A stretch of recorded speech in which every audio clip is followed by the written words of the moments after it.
얻기 위한 조건 이런 것들은 나오지 않고요. 어쨌든 이제 증류기 때문에 뭐에 의해서 상대 휘발도에 의해서 이제 분리가 일어난다라고 해가지고 여기에서는 이제 물질이 3개가 5군계로 가면 무슨 인자까지 등장하게 돼요?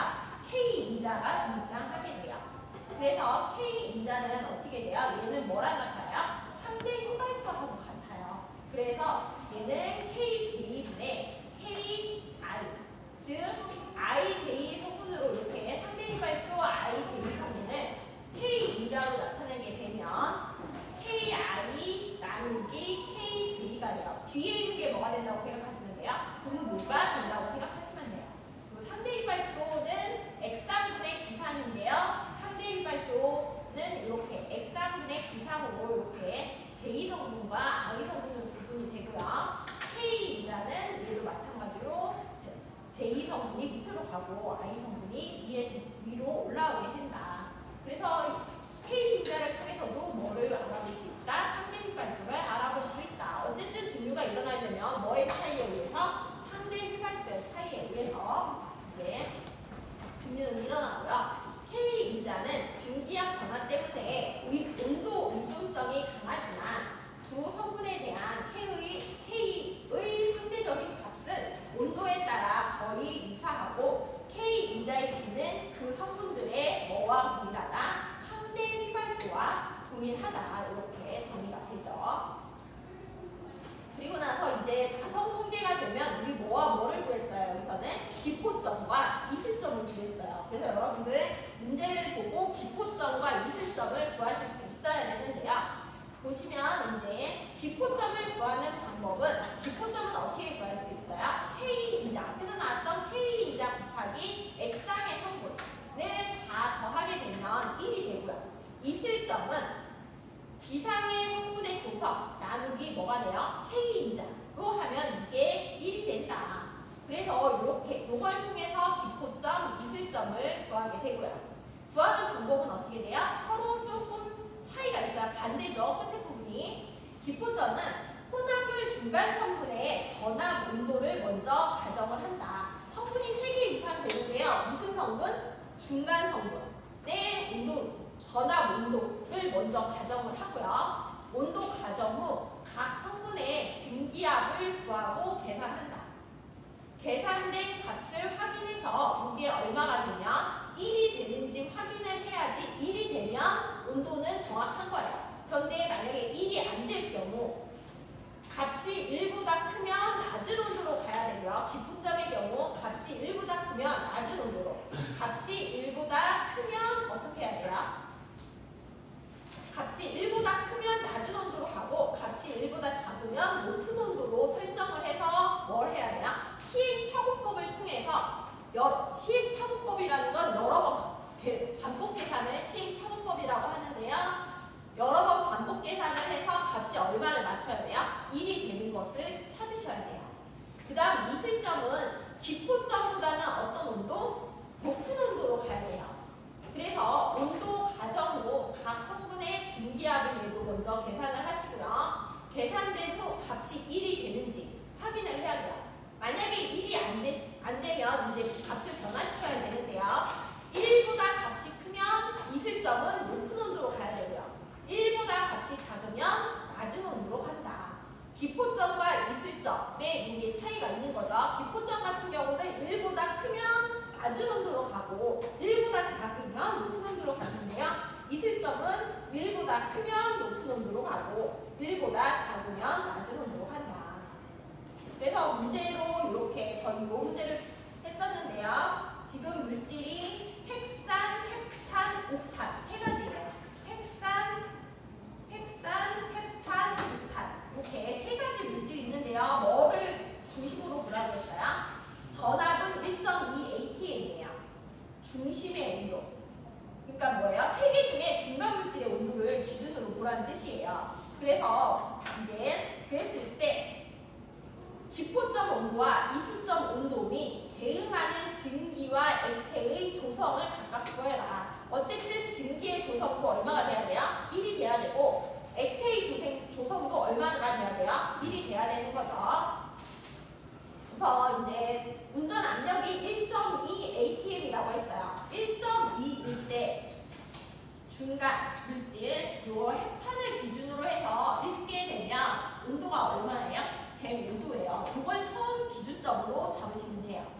105도를 기준으로 해가지고 이제 전체적으로 이제 빨간 선을 중심으로 해서 뭐를 읽으면 돼요? 전압을 이렇게 읽으시면 돼요. 이 전압을 읽어서 뭐를 구해요? KI라는 값을 구해요. 그래서 KI 값을 이제 이렇게 구하시고요. 그리고 나서 이제 조성을 통해서 XI 조성을 통해서 여기 이제 조성은 여기 나와 있죠. 이 조성을 통해서 뭐를 구해요? YI 값. YI 값을 구해서 1이 되면 뭐예요? 정확한 거예요. 근데 1이 안 되면 온도를 뭐 해야 돼요? 변경해야 돼요. 지금 어때요? 1보다 너무 커요. 그러니까 온도를 어떻게 해야 돼요? 낮춰야 돼요. 기포점이기 때문에 낮춰요. 우리가 105도라고 했는데 이거를 낮춰야 되니까 이쪽으로 가야 돼요. 바로 100도로 하셔도 되고 아니면 조금 더 낮추셔도 되고 이거는 이제 여러분들이 결정을 하시는데요. 그리고 나서 이제 여기에서는 얼마로 했어요? 96도라고 했어요. 96도에서 이제 다시 선을 그어서 다시 뭐를 구해요? K 값을 구해요.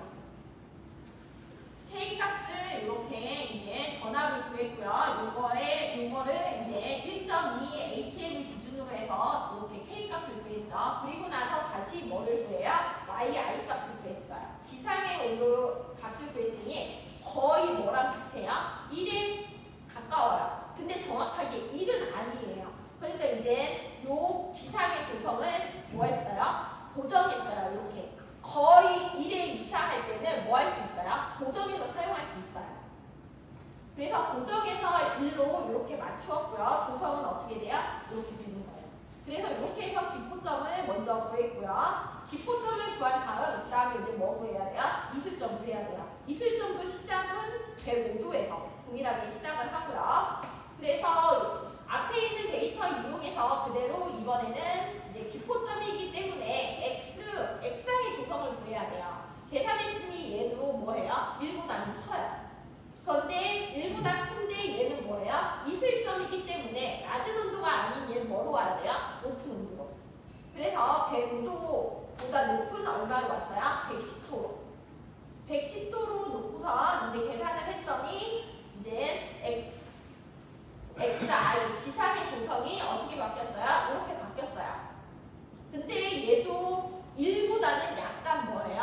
커요. 근데 온도를 완전 살짝 크지 너무 많이 크지는 않기 때문에 뭐 했어요? 고정했어요. 고정해서 뭐에 맞췄어요? 1로 맞췄어요. 그래서 이렇게 해서 기포점과 이슬점을 구했고요. 각각의 조성도 물어보고 있어요. 기포점 아까 전에 97도 원래 우리 96도라고 예측했는데 살짝 안 맞아서 고정했어요. 그러니까 얼마가 돼요? 97도 정도 1도 정도 증가할 거예요. 그래서 이렇게 기상의 조성을 맞춰놨고요. 이슬점 같은 경우는 우리 110도 처음에 여기서 얼마라고 했죠? 이제 110도라고 했는데 뭐 했어요? 살짝 안 맞았어요. 그러니까 뭐 해야 돼요? 살짝 낮춰준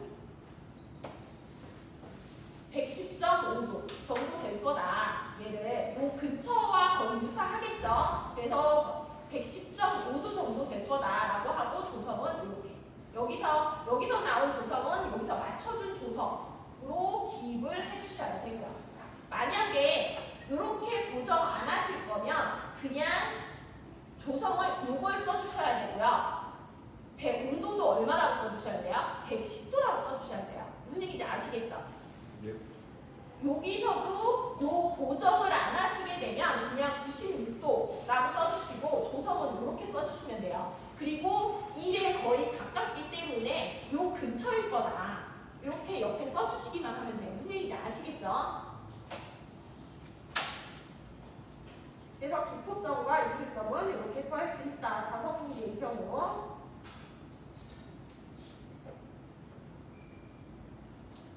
그리고 나서 이제 이거는 앞에 문제랑 동일한데요. 공급 원료가 60%까지 기화가 된대요. 그랬을 때 플래시 되는 온도와 액체 및 증기 조성을 구해라. 또 플래시가 되기 위해서 60%가 기화하려면 공급 원료 액체를 몇 도까지 예열해서 넣어줘야 되냐 이걸 물어보는 거죠. 얘도 마찬가지였어요. 대신 얘는 근데 플래시 들어간 물질 중에 얼마가 기화가 된대요? 60%가 기화가 돼야 된대요. 요 이용해가지고 푸는 거죠. 그래서 이 공식에 맞춰서 이제 F가 0.6이라는 거를 이제 여기서 잘 이용을 하셔야 되죠. 그래서 플래시대는 온도와 액체 및 증기의 조성을 구해라. 플래시대는 이제 기포점은 앞에서 97도고 있을 점은 110.5도였어요. 그래서 60%만 뭐가 돼야 돼요? 기화가 돼야 되기 때문에 요 온도, 기포점의 온도와 이슬점의 온도 사이에 있는 값이 요 들어간 원료의 60%를 기화시킬 수 있는 온도가 되는 거죠. 그래서 놓고 이렇게 계산을 했더니 얼마가 돼요? T가 한 105도 정도 될 거다. 이렇게 계산을 했어요. 이렇게 처음에 가정을 하고 얘네를 이제 풀어가지고 봤더니 F가 60%, 0.6만큼 기화가 될 때 각각 구했더니 얼마가 돼요?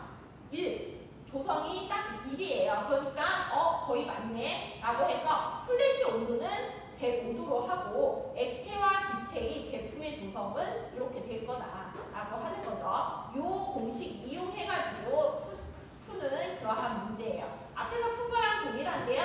기상이 얼마만, 들어간 원료에 얼마큼만 60%만 기화시킨다, 기체가 되게 할 거다. 그 예열 온도를 구해라. 앞에서 구한 기포점과 이슬점 사이에 있는 값으로 운전을 해야지 그렇게 되겠죠.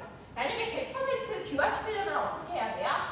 110도 이상으로 뭐 해야 돼요? 운전을 해야겠고요. 만약에 기화시키지 않으려면 어떻게 해야 돼요? 97도 아래로 운전을 해야 되겠죠. 근데 그렇게 하면 뭐를 얻을 수 없어요? 제품을 얻을 수가 없게 되는 거고요. 그래서 다섯 분계 같은 경우 이슬점과 기포점을 이용해서 탑상으로 얻는 제품, 얻으려고 하는 제품을 한 성분만은 얻을 수 없지만 원하는 물질을 어느 정도 이제 분리를 가능하게 할 수 있기 때문에 이렇게 기포점과 이슬점을 구하는 거고요. 그리고 이제 두 번째 문제는 60%만 기화시키려고 할 때 액체를 몇 도까지 가열을 시켜야 되느냐 이걸 물어보고 있어요. 그래서 여기에서는 이제 비열과 엔탈피를 알려줬는데요. 보시게 되면 비열과 핵산, 핵탄, 옥탄 요거에 얼마큼만 60% 0.6만 기화시켜야 되기 때문에 이제 엔탈피는 이렇게 4,345칼로리가 되는 거고요. 이 엔탈피를 뭐를 이용해서 이 엔탈피는 비열과 뭐를 온도차를 이용해서 이 값에 도달했을 때 60%만 기화가 되기 때문에 지금 이제 공급 원료의 온도가 105도였어요. 그러면 여기에 T 제로가 뭐가 되는 거예요? 예열해서 넣어주는 그러한 온도가 되겠죠. 그래서 구하게 되면 얼마가 된다? 167도가 된다. 이렇게 구할 수 있는 그런 문제라고요. 다섯 분계 중류에서는 지난번에 저희 여기에서는 우리 단중류일 때는 뭐를 구했어요? 이상 단수를 구했어요. 그쵸? 그리고 단중류일 때는 두 물질에 뭐가 여기 저희가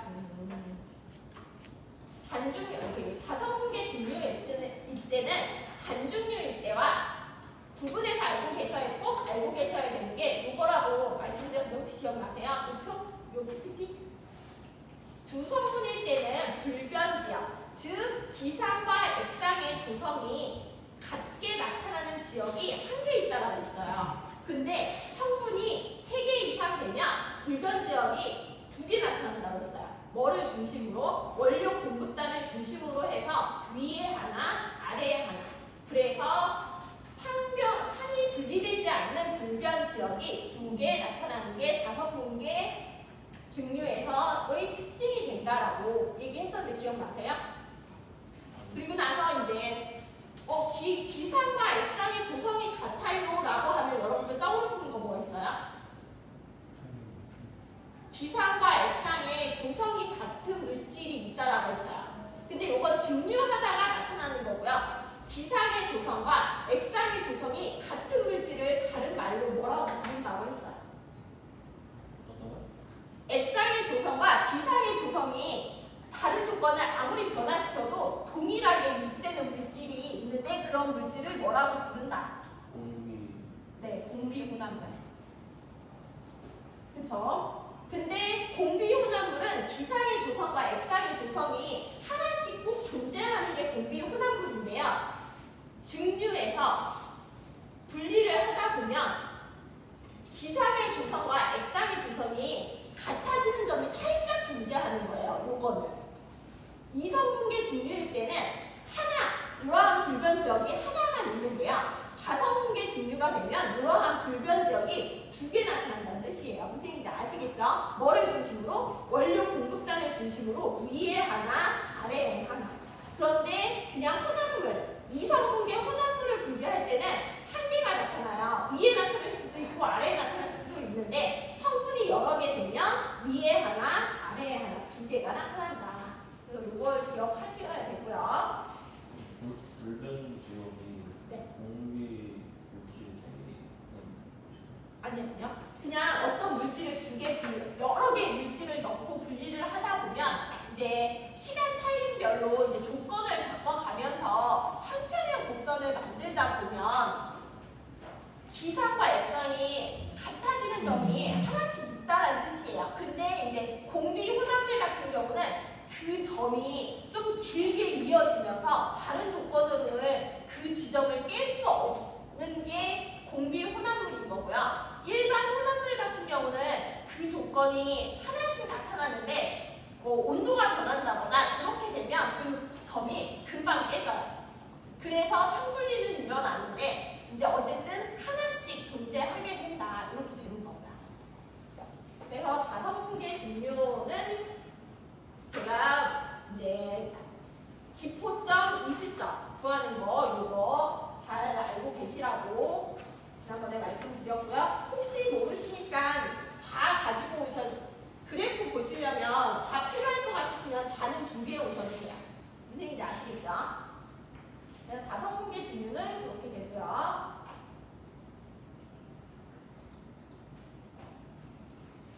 그 다음에 이제 일반 증류로 넘어와서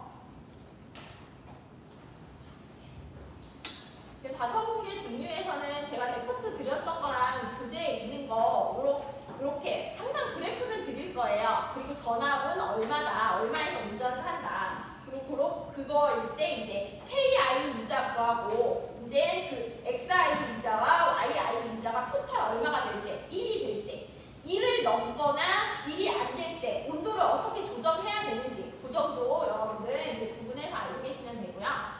이제 증류로 넘어가가지고 증류는 이러한 뱃셀로 되어 있는 게 이제 증류기고요. 밑에는 리보일러가 있고 위에 뭐가 있어요? 콘덴서가 있어요. 콘덴서나 리보일러나 전부 다 우리 뭐라고 불렀어요? 오늘 오전에 배웠죠? 열교환기가 되나? 그쵸? 그래서 이제 이러한 이제 탑을 이제 일반 우리 그동안은 이것만 배운 거예요. 그쵸? 증류에서 증류탑 몇 개로 몇 단위로 해서 분류할 거냐 뭐 그런 걸 배웠는데요. 이제 전체적으로 증류를 하기 위해서는 이론 단수가 몇 단위인지 구하고 운전 온도 이런 것들 구하고 나서부터는 뭐를 안에 소재도 결정을 해야 돼요. 소재를 결정할 때 제일 먼저 결정하는 게 트레이. 트레이는 단 하나하나를 트레이라고 얘기를 하고요. 트레이는 더블캡 트레이와 시브 트레이, 그 다음 밸브 트레이 이렇게 세 가지가 있고요. 가장 광범위하게 사용되는 게 뭐예요? 시브 트레이. 가장 전통적인 건 더블캡 트레이. 그리고 나서 이제 밸브 트레이가 있고요. 각각의 장단점들 있고요. 이제 근데 어쨌든 트레이가 설치되게 되면 뭐가 형성이 되냐? 델타 P라는 게 형성이 되기 때문에 되도록이면 델타 P는 많이 형성되지 않게 운전 조건을 선택하게 되는 거죠. 그래서 이렇게 제일 먼저 트레이를 선택하게 되고요. 그 다음에 이제 트레이가 선택이 되면 그 다음 들어가는 게 뭐예요? 이제 컬럼을 트레이 컬럼과 패킹 컬럼으로 이제 컬럼이 구분이 돼요. 트레이는 뭐만 있는 거예요? 그냥 이렇게 반만 있는 게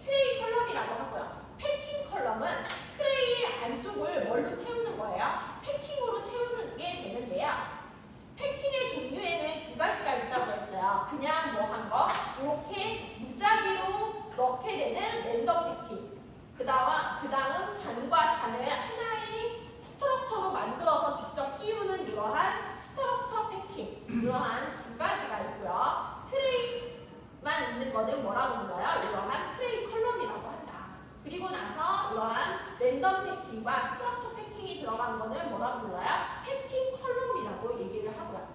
그래서 얘는 트레이 컬럼, 얘네는 뭐가 돼요? 패킹 컬럼. 패킹 컬럼은 이러한 랜덤으로 되어 있는 애들이 이런 애들이 들어가는 거고요. 들어가는 것도 있고 아니면 이렇게 얘가 전체적으로 한 트레이를 채우는 이러한 트레이 스트럭처 패킹 두 가지가 있다. 근데 이 안쪽에 패킹을 채우는 이유는 뭐예요? 뭐를 증가시키려고? 네, 기획 접촉이 증가되기 때문에 얘네를 넣긴 하는데요. 뭐를 증가시키기 위해서? 체류 시간을 증가시키려고 이러한 패킹을 넣어주는 거예요. 어쨌든 패킹이 없을 때는 그냥 쭉 올라가고 쭉 내려오고 이게 되는데 패킹이 있으면 이 안에서 머무는 뭐가 길어져요? 체류 시간이 길어지기 때문에 체류 시간이 길어져야지 뭐가 잘 이루어져요? 물질 전달이 잘 이루어지기 때문에 이러한 패킹을 채우게 되는 거죠. 그래서 패킹은 종류가 많아요. 이러한 랜덤 패킹 같은 경우는 종류도 많고 재질도 여러 가지로 구분을 제작이 가능한데요. 어떤 물질을 증류 하나에 따라서 부식과 이런 걸 다 고려해서 패킹의 뭐를 재질을 선택하시면 되는 거예요. 그리고 나서 이제 이렇게 만들어지는 것들이 일반 증류할 때 제일 먼저 몇 단인지 확인하시고 그 다음 이제 트레이만 넣을 거냐 아니면 패킹까지 넣을 거냐 이러한 세부 조건에 의해서 이제 그런 것들 결정을 하시면 되는 거고요. 그 다음 이제 공비 혼합물이에요. 공비 혼합물은 뭐예요? 분리가 되지 않은. 네, 뭐가 같기 때문에 기상의 조성과 액상의 조성이 같아요. 그런데 얘는 그냥 단순 조작으로는 절대 이 점을 깰 수가 없는 물질들을 공비 혼합물이라고 하는데요. 그렇기 때문에 이렇게 이러한 공비점을 갖게 돼요. 공비 혼합물. 그래서 이러한 공비 혼합물들도 이제 증류를 하려면 3대 휘발도를 이용해야 된다는 거 여러분들 알고 계시고요. 3대 휘발도는 이러한 K인자와 액상과 기상의 이러한 조성의 구도도 표현이 가능하다라는 거 알고 계시면 되고요. 공비 혼합물은 그래서 증류하기 위해서 세 가지 특수한 방법을 이용해요.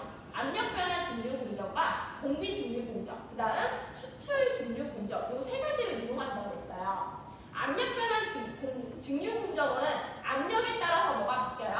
공비점이 이렇게 바뀌어요. 그 원리를 이용한 게 바로 압력 변환 증류 공정이고요. 추출 증류 공정은 뭐예요? 추출제라는 물질을 넣어줘요. 얘는 비휘발도가 1에 가까운 개 또는 공비계에 대한 증류, 분류 조작에 있어서 원료의 두 성분보다 휘발도가 뭐한 거? 작은 첨가제를 가함으로써 이 휘발도가 작은 첨가제가 뭐가 되는 거예요? 추출제가 되는 거예요. 원료의 비휘발도를 변화시키는 원리를 이용하는 게 추출 증류 공정이고요. 공비 증류 공정은 원래 성분의 상대 휘발도를 변경시켜 상대 휘발도를 변경시켜서 뭐를 제거해요? 공비점을 제거하는 공비점 분리제를 넣어주게 돼요. 그래서 상대 휘발도의 차를 크게 하여 공비점을 이동시키는 원리를 이용한 게 공비 증류 공정이 돼요. 그래서 압력 변환 증류 공정은 압력이 변함에 따라서 공비점이 변하는 원리를 이용하기 때문에 압력을 변화시켜요. 저압과 어떻게? 고압으로. 저압, 고압 이렇게 설치해도 되고요. 아니면 고압, 저압 이렇게 설치를 해도 돼요. 뭐만 다르면 돼요? 두 컬럼의 압력만 다르면 되고요. 그 다음에 이제 공비 증류 같은 경우는 공비점 분리제를 넣는다고 했는데요. 공비 혼합물의 공비점을 깨거나 아니면 이동시키기 위해 제3의 성분인 공비점 분리제가 필요하다. 공비 증류에서는 뭐가 필요하다? 공비점 분리제가 필요하다. 근데 공비점 분리제는 공비점을 깨기도 하고 아니면 공비점을 뭐예요? 이동시키는 역할을 한다. 그래서 공비점 분리제는 원래 성분의 뭐를 변경시킨다? 상대 휘발도를 변경시켜 공비점을 제거하거나 상대 휘발도의 차를 크게 하여 공비점을 이동시키는 역할을 하는 게 바로 공비점 분리제가 된다. 이거 기억하셔야 되고요. 공비 증류에서는 뭐를 넣어준다? 공비점 분리제를 넣어준다.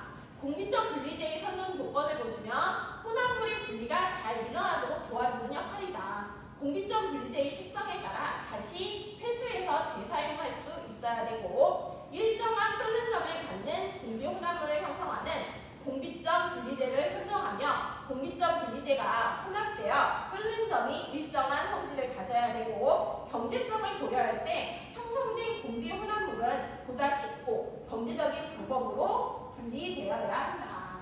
그러한 그 다음에 이제 연력학적인 영역을 고려하게 되면 공기점 분리제가 기존 혼합물과 섞여 있을 시 어느 한 성분의 휘발도를 강화하도록 선택되어야 하고요. 공기점 분리제의 첨가는 분리되는 이성분계들 사이에 상대 휘발도 차이를 강화하고 또는 반대로도 만들어야 된다. 이러한 것들을 통해서 공기점 분리제를 선정하시면 되고요. 그래서 공기점 분리제를 이용하는 공기 증류는 컬럼을 2개로 설치하기도 하고 아니면 3개로 설치를 하기도 하고요. 그 다음 마지막 추출 증류 공정이에요. 추출 증류 공정은 뭐를 넣어줘요? 추출제라는 걸 넣어줘요. 혼합된 두 성분보다 얘는 끓는 점이 높은 제3성분을 가하며 두 성분 중 제3성분의 친화성이 강한 성분의 휘발도가 내려가고 두 성분 간의 휘발도가 커지게 된다. 그 결과 분리 조작이 쉬워지고 증류로 두 성분을 나눌 수 있게 된다. 따라서 혼합된 두 성분보다 끓는 점이 높은 제3성분을 가하면 추출제는 뭐가 돼야 된다고 했어요? 원래 넣어준 두 성분보다 뭐가 높은 거? 끓는 점이 높은 제3성분을 넣어줘야 되는 거예요. 그래서 추출제는 원래 있는 두 물질보다 뭐가 높아야 돼요? 끓는 점이 높은 게 추출제의 특징이에요. 가하면 두 성분 중 제3성분의 친화성이 강한 성분의 휘발도가 내려가게 되고 두 성분 간의 상대 휘발도는 커지게 된다. 그래서 이러한 원리를 이용해서 증류하는 게 추출 증류 공정이고요. 추출 용매를 선정할 때는 혼합물 중 키 커포넌트의 상대 휘발도를 변화시켜야 된다. 키 커포넌트가 되는 건 뭐예요? 원래 얻고자 하는 성분의 상대 휘발도를 변화시켜야 되고요. 로 몰랄 렌트 hit이라고 이거는 낮은 몰 잠열을 가져야 된다. 몰 잠열은 어떻게 돼야 되나요? 낮아야 된대요. 또 운전이 경제적이어야 되고 열정으로는 안정적이며 혼합물과의 가능성은 당연히 없어야 되고 쉽게 구입할 수 있고 가격은 저렴해야 된다. 또 부식성과 마모성도 없어야 하며 독성이 없어야 된다. 또 키 커포넌트와 쉽게 분리돼야 한다. 또 솔벤트는 시스템의 상대 휘발도를 변화시킬 수 있는가에 근거하여 선택할 수 있어야 된다. 그래서 이러한 추출 용매, 추출제를 선정하는 조건은 이런 것들이 있고요. 추출 증류 공정도 마찬가지로 2개의 컬럼으로 설정하는 2컬럼 아니면 컬럼을 3개로 배열하는 3컬럼 이렇게 구성을 할 수 있어요. 그래서 일반적으로 그동안은 공기혼합물은 거의 대부분 뭘로 이루어졌어요? 추출 증류 공정으로 이루어져 있어요. 그래서 웬만한 물질에 대한 이제 솔벤트, 추출제는 이렇게 인터넷으로 여러분들 웬만한 거는 다 검색이 가능하세요. 그래서 이렇게 되고요. 여기 저희 숙제가 하나 있었고요. 얘도 마찬가지로 이제 앞에서 했던 거, 전에 했던 거 여기 숙제가 있었던 거죠. 그래서 요거까지 한번 풀어보시면 되고요. 기포점, 이슬점 구하는 거고요. 그 다음 이제 오늘 어제까지 했었죠. 기체 흡수와 관련된 부분 했어요. 거의 이제 흡수 가기 전에 흡착과 흡수에 대해서 구분을 했는데요. 흡착은 고체 또는 액체 표면에 기체 또는 액체의 용질이 축적되는 거. 흡착이라는 건 표면에 붙는 게 흡착이고요. 흡수는 뭐예요? 안쪽으로 스며 들어가는 게 흡수다. 이렇게 해서 2개를 구분할 수 있고요. 흡착은 발열성이고 흡수는 흡열 반응이다. 흡착은 비교적 빠르게 일어나며 흡수는 비교적 느리게 일어난다. 또 흡착은 어떻게 돼요? 처음에는 빠르지만 나중에는 감소해요. 왜? 표면에 붙는 거기 때문에 처음에는 붙을 수 있는 공간이 많아서 빠르게 일어나지만 이미 붙어버리면 빈 공간을 찾아가야 되기 때문에 점점 속도는 감소하기 시작하고요. 흡수는 균일한 속도로 계속 발생이 된다. 그 다음 흡착이 흡착질과 흡착제가 있어야 되는데요. 흡착제는 흡착하는 물질이에요. 많이 이용되는 게 활성탄과 실리카겐. 이러한 흡착제는 뭐가 넓어야 돼요? 표면적이 넓어야 된다. 또 이제 표면적이 넓어야지 붙을 수 있는 공간이 많기 때문에 이러한 흡착제는 보통 뭘로 많이 제작이 된다? 가공성 물질로 많이 선택이 된다라고 했고요. 그 다음 흡착되는 물질이에요. 흡착은 물리적인 흡착과 화학적인 흡착으로 두 가지로 구분이 됐었는데요. 이걸로 볼게요. 물리적인 흡착은 어디에서 많이 흡착이 일어나요? 저온에서. 화학 흡착은 고온에서 많이 발생을 하고요. 물리 흡착은 가역 반응이고 화학 흡착은 비가역 반응이다. 물리 흡착의 속도가 훨씬 빠르고 화학 흡착은 속도가 느리다. 물리 흡착은 결합 방식이 반대로 발생. 화학 흡착은 이온 결합, 고무 결합, 배위 결합 등 화학 결합에 의해서 이루어진다. 그렇기 때문에 물리 흡착은 반응열이 얼마 정도 필요해요? 5에서 10kcal 정도고 화학 흡착은 10에서 100kcal 정도 된다고 했어요. 흡착이 적용되는 방정식은 물리 흡착은 프렌들리시 흡착 등분선을 따르고 화학 흡착은 랭미어 흡착 등분선을 따른다고 했는데요. 물리 흡착은 다층으로 흡착이 이루어질 수 있고 화학 흡착은 어떻게 된다고 했어요? 단층으로만 흡착이 이루어진다 하는 거. 그 다음에 흡착에 영향을 주는 건 무슨 요인이 있었어요? 흡착제의 표면적, 그 다음 흡착제의 표면 온도, 흡착되는 기체의 특성과 기체의 압력 이런 것들에 의해서 흡착에 영향을 받을 수 있다라고 지난 시간에 발휘했고요. 그 다음에 이제 기체의 흡수인데요. 기체는 흡수되게 기체를 흡수시키려면 위에 기체는 액체의 흡수를 많이 시켜요. 그쵸? 그래서 위에서는 뭐가 내려와요? 액체가 내려오고 아래에서는 기체가 올라가는 우리 증류에서 배웠던 그 공정 그대로 적용이 되는 거고요. 그래서 기체와 액체의 뭐가 잘 돼야 돼요? 체류 시간이 길어야지만 액체가 기체에 뭐 할 수 있어요? 잘 녹아 들어갈 수 있어요. 그래서 안에를 뭘로 채워요? 대부분 패킹으로 이렇게 채우게 돼요. 그래서 안에 패킹은 이렇게 여러 가지 재질이 있을 수 있고요. 이러한 패킹은 탐내 유체와 화학작용은 없어야 되고 가볍고 견고해야 되며 간의 용적과 표면적은 커야 좋아요. 또 기액 접촉이 원활해야 되고 공급률이 커야 돼요. 공급률이라는 건 뭐라고 말씀드렸어요? 빈 공간을 공급률이라고 얘기했고요. 그런데 이렇게 얘네를 채우다 보면 뭐가 형성될 수 있어요? 패킹으로 채우면 뭐가 형성될 수 있어요? 혈류라는 게 생길 수 있어요. 혈류는 다른 말로 채널링이라고 얘기를 하고요.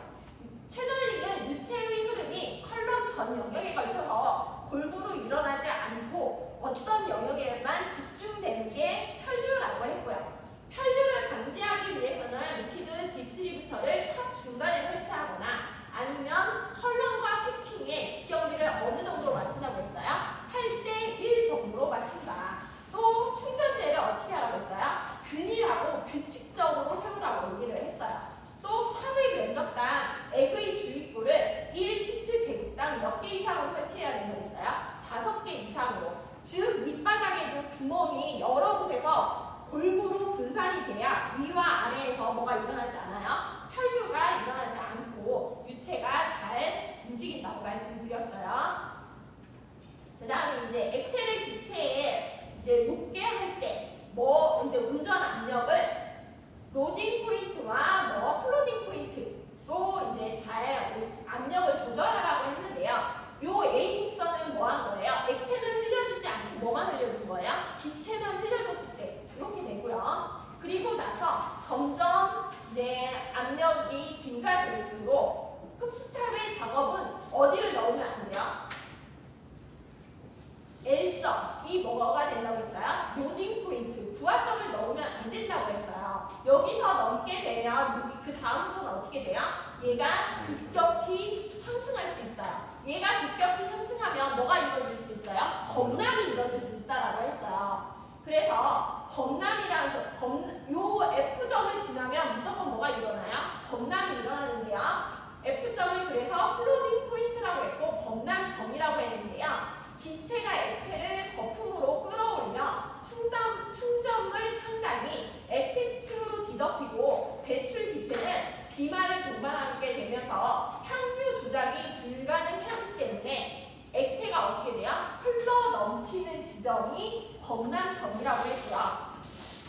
가장 적절히 안정적인 조건에서 운전을 하려면 무슨 포인트에서 운전해야 된다고 했어요? 로딩 포인트에서 운전을 해야 된다 라고 얘기를 했어요. 그래서 여기 그래프의 형태가 요 B곡선은 뭐예요? 기체와 액체를 동시에 흘려주게 되는데 요 로딩 포인트가 적절한 운전 범위고요. 요 F 플로딩 포인트가 넘어가게 되면 액체가 흘러 넘치게 된다라는 거 여러분들 기억하셔야 되고요. 그다음 이제 흡수에서 흡수도 물리적인 흡수와 화학적인 흡수로 이제 이렇게 구분이 될 수 있고요. 이제 여기에서 우리는 이것도 기체, 액체 흡수기 때문에 뭐예요? 기체의 한평형 곡선이 존재. 기체 및 액체의 얘도 뭐가 존재해요? 이러한 상평형 곡선이 존재하게 되고요. X축은 뭐예요? 액체고 Y는 기체라고 했어요. 그리고 뭐가 존재해요? 똑같이 직류에서와 마찬가지로 오퍼레이팅 라인이 존재했어요. 오퍼레이팅 라인이 뭐랑 같아요? 직류에서 우리 사용했던 거랑 같죠? Y는 V분의 LX 플러스 V분의 VA, YA 마이너스 LA, XA가 오퍼레이팅 라인을 계산하는 방법이라고 말씀드렸고요. 그리고 나서 이제 이렇게 똑같이 상평형 곡선과 오퍼레이팅 라인이 존재하게 되고요. 기체와 액체이기 때문에 여기도 뭐예요? 계면 저항이라는 게 존재하게 되는데요. 총괄 계수는 어떻게 돼요? 이제 요 식에 의해서 결정이 되는데요. 앞에 있는 건 뭐를 나타낸다고 했어요? 기체 경막의 물질 전달 저항은 이렇게 구하고요. 얘는 뭐예요? 액체 경막의 물질 전달 저항이라고 했어요. 그리고 요거를 두 개 더해주면 뭐가 돼요? 총괄 구동력이라는 걸 이렇게 얻을 수가 있고요. 그리고 나서 요걸 통해서 뭐를 구한다고 했어요? 탑의 높이. 충전탑의 높이는 앞에서 구했던 이제 요 값들을 이용해서 이제 충전탑의 높이를 구할 수 있는데요. 충전탑의 높이는 NOI 곱하기 HOI를 통해서 충전탑의 높이를 구하게 되는데 HOI는 한 개의 전달 단위, 즉 한 층의 전달 단위의 높이를 HOI라고 하고요. 그 다음은 이제 전달수, NOI는 전달수를 의미하게 되는데요.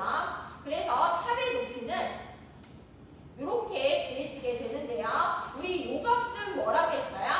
한 층의 전달 단위수는 거의 대부분 뭐를 문헌을 통해서 아니면 이제 물질 전달 관계식을 통해서 구하게 되는 거고요. 요 NOI는 뭐를 통해서 구하게 돼요? 실질적으로 이제 상평형 곡선과 흡수되는 이제 기체 양을 통해서 구할 수 있다라고 했어요. 그런데 상평형 곡선과 오퍼레이팅 라인이 이렇게 직선인 경우도 있고 이렇게 뭐예요? 직선이 되지 않는 경우 이제 요 NOI라고 하는 요 증기의 전달 단위수를 구해야 되는데요. 이렇게 평형곡선일 때는 그냥 이렇게 구할 수 있는데요. 평형곡선이 아니면 뭐를 이용해야 돼요? 대수평균을 이용해야 돼요. 대수평균은 요거는 뭐를 통해서 요 식을 통해서 이제 구할 수 있다라고 말씀드렸고요. 그래서 여기까지 기억을 하셔야 되고 그리고 나서 이 문제를 통해서 저희 뭐를 구했어요? ZT라고 하는 충전탑의 높이 구할 때 우리 NOI, HOI 구하는 공식이 여기서 이용했었죠. 그리고 전체 저항 중에서 기상에 의한 저항이 얼마가 되는지 요 문제 어제 하면서 이제 여러분들 기억하셨을 텐데요. 우선 문제를 보시면 A 기체가 3%인 기체 흐름탑이 충전탑을 통해서 A의 얼마가 흡수돼요? 99%가 흡수되고 나머지 1%만 밖으로 배출돼요. 흡수탑은 25도씨 1APM으로 운전이 되고 기체와 액체의 유속은 기체 얼마? 20, 액체 100 이렇게 된다고 했어요. 그리고서 앞에서 우리가 알아야지 구할 수 있었던 KXA, KYA는 60이랑 10으로 이렇게 주어졌고요. 상평형 곡선은 Y 스타는 3.1X라고 했어요. 여기서 3.1이 무슨 값이 돼요? M 값이 되는 거죠. 그래서 우선 그림을 이렇게 그리시고요. 기체 20, 액체 100 들어간다. 그리고 들어가는 기체에는 3%만 포함되어 있다. 그래서 0.03이고요. 99%가 어디에 흡수돼요? 여기서 흡수되고 나머지 얼마만? 1%만 밖으로 배출이 돼요. 그래서 이제 나머지 우리가 모르고 있는 애들 여기는 이제 A라는 성분이 하나도 없었으니까 XA는 0이 되는 거고요. 모르고 이제 배출되는 액체에 포함되어 있는 이제 XB를 구할 거예요. 얼마큼 들어갔어요? 100 들어갔어요. 20 중에 3%만 포함되어 있는데 그 중에 99%가 흡수됐어요. 그래서 배출되는 부분에 대한 A 성분의 농도는 0.00594가 될 거고 X가 0.00594니까 YB 스타는 요 식에 넣어서 구하시면 되죠. 3.1 곱하기 이거 넣어주니까 이렇게 됐고요. 그리고 나서 얘가 평행의 곡선과 오퍼레이팅 라인이 평행 곡선이 아니기 때문에 뭐를 구해야 돼요? 배수 평균을 통해서 요 값을 구해야 돼요. 그래서 우선 이제 NOI를 구하기 위해서 요 식을 이용하셔야 되는데요.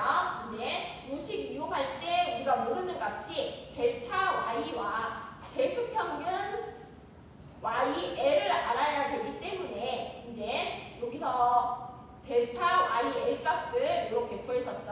이 공식대로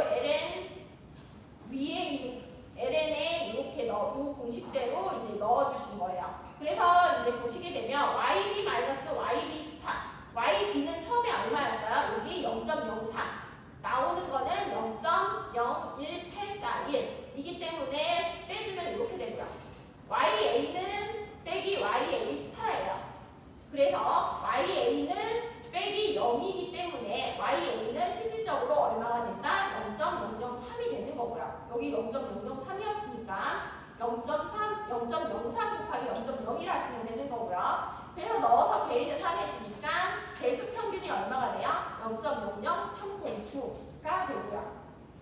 요 0.00309 구했기 때문에 이제 여기 이제 NOI를 구할 수 있죠. NOI는 그래서 이렇게 계산하니까 9.61이 됐고요. 요가 이용해가지고 이제 KYA를 구해야지만 HOI를 구할 수 있어요. HOI는 V 나누기 X. 여기서 구한 8.45로 나눠주게 되면 이제 HOI가 2.37피트가 되고요. NOI, HOI 아니까 실질적으로 충전탑의 높이는 22.7피트가 돼야지만 이러한 조건으로 얘를 얻을 수 있다라고 이렇게 구할 수 있고요. 그리고 나서 전체 저항을 물어보고 있어요. 그렇기 때문에 전체 저항이 이제 KYA가 8.45예요.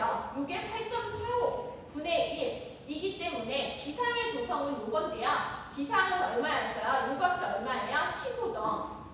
그래서 요거 분의 요거를 해야 되기 때문에 8.45분의 1 나누기 15분의 1 하니까 얼마가 된다? 0.5633. 몇 퍼센트인지 물어보고 있기 때문에 곱하기 뭐 해줘야 돼요? 100을 해줘서 56.33%가 기상에 의한 저항이다. 이렇게까지. 그래서 요거까지 하시면 되고요. 요거는 X항을 기준으로 보는 거기 때문에 안 봐도 된다. 그치만 뭐예요? X항을 기준으로 해서 보나 기상을 해서 기준으로 해서 보나 Z7가 총 높이는 충전탑의 높이는 어떻다? 동일하다. 이렇게 얻어진다고 어제 말씀드렸죠. 그래서 여기까지 하시면 돼요.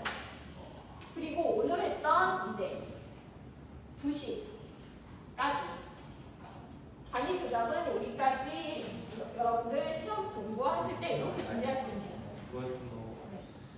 질문 있으세요? 그 방금 한 문제가요. 네. 대수평균을 쓰는 건지 그냥 평행인 건지 평행이게 되면 이게 거의 평행은 일반적인 경우 일어나지 않아요.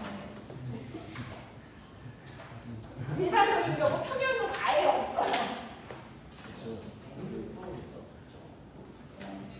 승리가